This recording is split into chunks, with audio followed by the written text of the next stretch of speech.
Ever since Street Fighter II came out on SNES in 1992, it has dominated the market in fighting games. It was so popular in arcades that they just had to port it to consoles so everyone could have the experience at home. Now, all these years later, it's still popular and one of the most competitive games ever. The gameplay to Street Fighter V is the same basic formula. Two players on either side of the screen have to use button combos and different moves to knock out their opponent.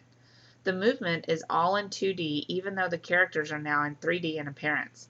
Of course, they break up the old by adding in some new. One of the new features is the V-gauge. Gauges are a key part to most fighting games, a small meter somewhere on the screen that fills up based on certain circumstances. In this instance, the V-gauge fills up when you take hits. When the V-gauge is filled, you get three new set of moves: V-skills, V-triggers, and V-reversals. V-skills are special attacks specific to each fighter. For example, some characters will be able to parry and dodge enemy attacks. V-reversals use some of the V-gauge to counter an enemy attack. V-triggers use the entire V-gauge to use a special attack or ability. The game will launch with 16 playable characters. 4 of these are brand new to the franchise. After the game's launch, however, there will be 3 more released that you can buy with in-game currency. The classic returning characters include some favorites like Ryu, the character Chun-Li, another called Vega, and then there are Nash, M. Bison, Cammy, Birdie, Ken, Armika, Karen, and Zangief.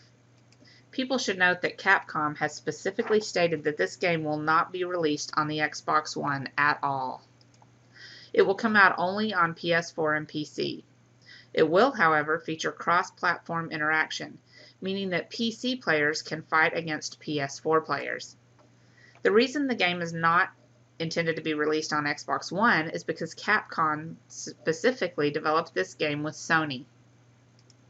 Capcom is very confident in their game's ability to sell. They claimed that their game will sell at least 2 million copies before the end of the fiscal year. Given the small time frame of release, they're very sure that their game will be well received. Of course, it is being developed on the Unreal Engine 4, so it's going to look good for sure. You get 2 bonuses for pre-ordering Street Fighter V. First, you get a special battle skin for M. Bison. You'll have him looking especially evil in this all-black outfit. Second, you get an early access to Street Fighter V Beta. Before the game is officially released, you'll get a chance to start practicing.